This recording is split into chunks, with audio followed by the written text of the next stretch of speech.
J'ai un secret pour vous. Je sais comment réduire de 10% la consommation électrique mondiale. 10%, c'est ce que consomme le numérique à date. Mais d'ici 2030, il consommera 20%. Le numérique est le secteur qui alourdit le plus son empreinte environnementale et sociale d'année après année. Il y a peut-être quelque chose à faire, individuellement comme collectivement. J'ai envie de vous poser une question. Qui dans la salle envoie parfois des messages WhatsApp à juste une personne plutôt que de le faire par SMS? Allez, répondez en toute honnêteté, levez le bras, il faut faire un peu d'exercice. Merci. Je referai le même sondage à la fin de mon intervention et je verrai si j'ai réussi à vous convaincre, en tout cas vous faire réfléchir. Si je suis devant vous aujourd'hui, ce n'est pas en donneur de leçons, mais c'est de vous aider à prendre conscience de certaines choses, de réfléchir ensemble à des usages différents, à penser une économie plus durable, un numérique plus responsable. Notre mission, chez Digital for Better, c'est justement ça. Nous sommes nés d'une raison d'être qui est le numérique responsable. Nous aidons les entreprises à questionner leur modèle d'affaires vers des modèles d'affaires plus durables. Grâce à une plateforme qui s'appelle Frugger, c'est un joli mot issu de la frugalité, nous auditons l'ensemble de leurs équipements, de leurs services numériques, pour évaluer l'empreinte environnementale et l'empreinte sociale, et leur fournir des recommandations d'amélioration, et les accompagner à améliorer leur empreinte. C'est aussi simple que cela. Moi, je crois fort dans un numérique plus responsable, plus respectueux de nos ressources naturelles, de notre planète, plus respectueux des personnes. C'est tellement important pour moi qu'on a également pensé notre modèle, un modèle à impact positif dans l'ensemble de nos process. On questionne à chaque fois nos process de savoir quelles sont les externalités positives, quelles sont les externalités négatives, et comment j'arrive à maximiser ces externalités positives et minimiser mes impacts négatifs. Pas uniquement dans nos produits-services, également dans ce qu'on fait avec toutes nos parties prenantes. Mon rêve serait justement que chaque entreprise questionne sa raison d'être. C'est un peu le propre d'une entreprise, revenir à la personne morale de questionner sa raison d'être. Nous sommes une entreprise à mission, avec une mission qui est au cœur, qui est le numérique responsable. On me pose souvent la question de savoir quel a été le déclic dans la création d'entreprise. Est-ce que c'est en voyant le film Demain de Cyril Dion? Pas du tout, j'ai eu aucun déclic. C'est venu après plusieurs années, je dois être un peu lent.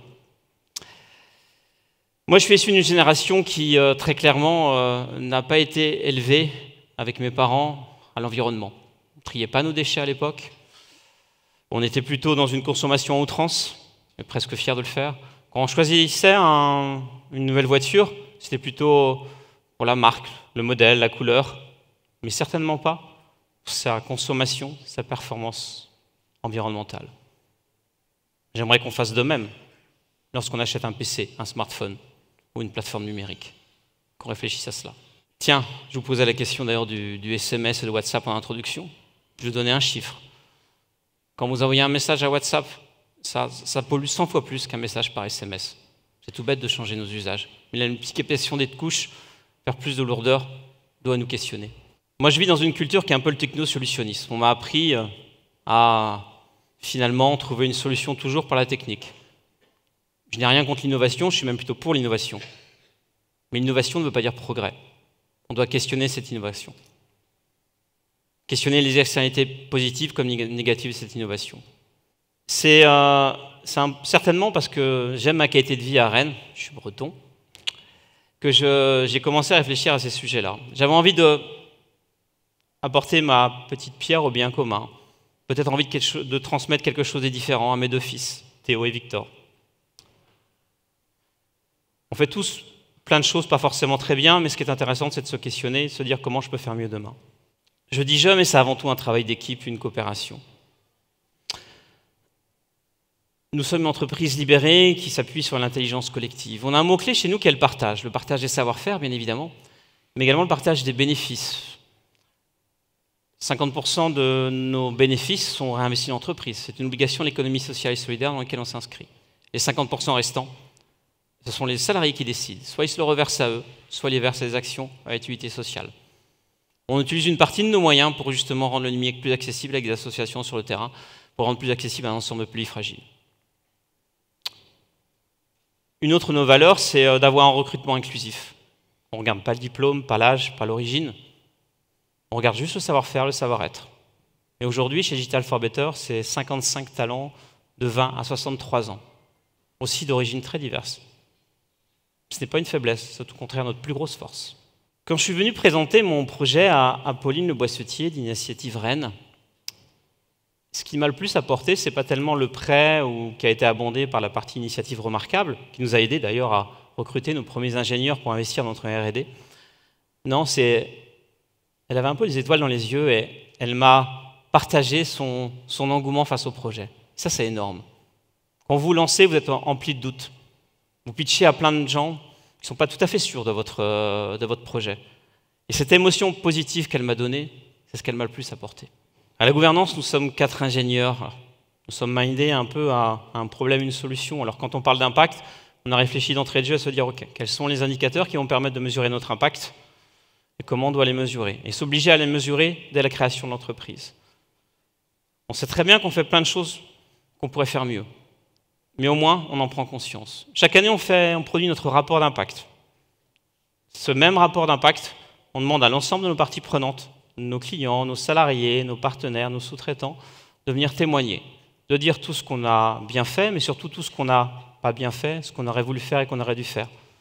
Ça, c'est important pour nous. Se mettre en mode d'amélioration continue et prendre conscience de son impact. C'est peut-être pour ça d'ailleurs qu'on a été agréé ESUS. Alors ça vous parle peut-être pas pour certains, ça veut dire entreprise solidaire à utilité sociale. Un de nos sujets, nous, c'est l'impact social du numérique. Il faut savoir que les publics sont nombreux, les publics fragiles face au numérique. Le numérique exclut autant qu'il réunit.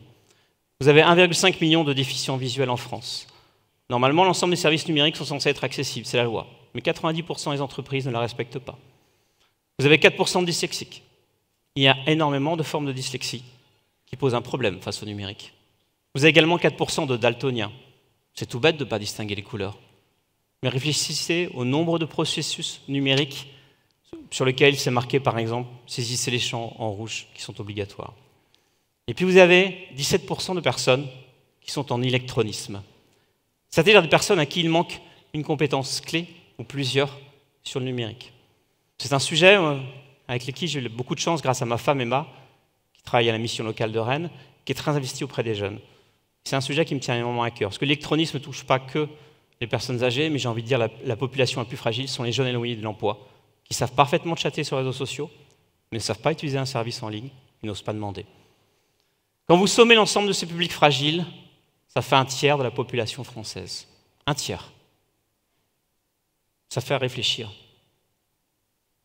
Ce qu'on explique parfois à nos clients, c'est de se dire, mais ne vous privez pas d'1/3 de vos prospects, de vos usagers. Notre principale difficulté, c'est que nous ne sommes pas vraiment une solution must-have, mais un nice-to-have. C'est-à-dire qu'on n'est pas encore sur un marché mûr. On essaye de réconcilier RSE numérique, mais on ne va pas se mentir, aujourd'hui, la plupart des rapports RSE des entreprises, ça reste un exercice de communication. Une croyance forte que l'on a, c'est qu'on croit beaucoup dans cette économie à impact, dans cette économie sociale et solidaire qui va aider les grandes entreprises à se transformer. Je suis persuadé que ce sont les grandes entreprises qui doivent donner le mouvement. Parce que si les plus grandes entreprises lancent ce mouvement, elles vont tirer avec elles tout un tas d'autres entreprises, tout le tissu économique français, et au-delà.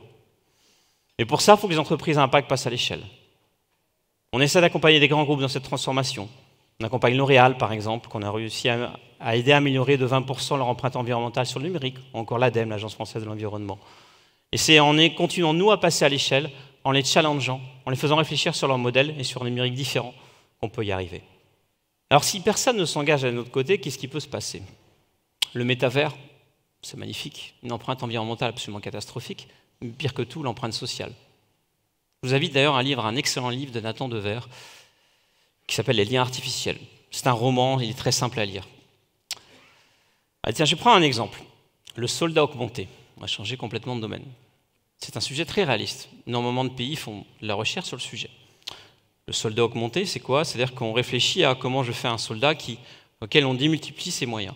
On va lui mettre un exosquelette, par exemple, pour déplier sa force physique. On va lui mettre un drone comme arme augmentée. Il y a quelques mois, aux États-Unis, il y a un forcené qui tirait sur la foule. Grâce à la technologie, ils ont abattu ce forcené. C'est chouette, on l'a mis hors de danger. Ça pose des questions. La technologie peut tuer. Parlons de l'IA générative. L'IA générative, c'est un peu comme ChatGPT. C'est cette intelligence artificielle qui est capable de générer du contenu, des images, des vidéos qui paraissent parfaitement réelles. Imaginez qu'une IA générative, une personne mal intentionnée, ait généré grâce à cela du contenu sur vous qui vous fait passer pour un terroriste. Imaginez qu'à un moment donné, vous promenez dans la rue, vous ayez un geste mal intentionné, mal interprété, et qu'un drone vous abat. C'est con comme mort d'être tué par un drone. Finalement, le film Minority Report ou encore des épisodes de Black Mirror sont peut-être pas si fantastiques que ça, mais la réalité est plus proche. C'est ce numérique-là qu'il faut questionner. Oui, le numérique est présent dans toutes nos vies, il apporte plein de bonnes choses. Mais on doit questionner la responsabilité numérique des entreprises. On doit aussi questionner les droits de l'homme numérique. Je suis pour le numérique, je suis pour l'innovation. Mais un numérique qui fait sens pour toutes et tous. L'entreprise doit donc revenir à la personne morale, questionner son modèle d'affaires, un modèle d'affaires plus durable. Lorsque vous achetez par exemple un t-shirt à 2 €, ce que vous ne payez pas, d'autres le payent. L'environnement va le payer, les personnes qui ont été exploitées au bout de la planète vont le payer. C'est pareil pour tout. Si vous souhaitez un dernier livre, c'est un peu mon moment placement de produit. J'ai écrit un livre durant le confinement, rien de très original. Je fais comme tout le monde, j'ai écrit durant le confinement. Il s'appelle 40 mots pour un numérique responsable. Alors, vous pouvez l'acheter, j'ai renoncé à mes droits d'auteur pour une association. Ça vous permettra de vous sensibiliser à cette empreinte du numérique. Alors, c'est un livre vous pouvez acheter n'importe où, mais qui est en impression à la demande. C'est une question qu'on pourrait se poser sur le modèle d'affaires du monde du livre. Comme vous savez, les millions de livres qui partent au pilon, pour rien. À la sortie du livre, Ouest France a sorti un petit encart sur ce livre, tout petit. Ma mère a vu cet encart. Elle m'a envoyé un SMS. Ton père serait fier. C'est cette émotion positive qui me motive chaque jour. Celle que les proches, toutes nos parties prenantes, on a ensemble et se dire que non, l'heure n'est plus au bilan mais à l'action. Et ensemble, on peut faire quelque chose. Chez Digital for Better, nous avons pris l'engagement que 2023 sera l'année de la sobriété positive. Sobriété positive. Sobriété n'égale pas austérité.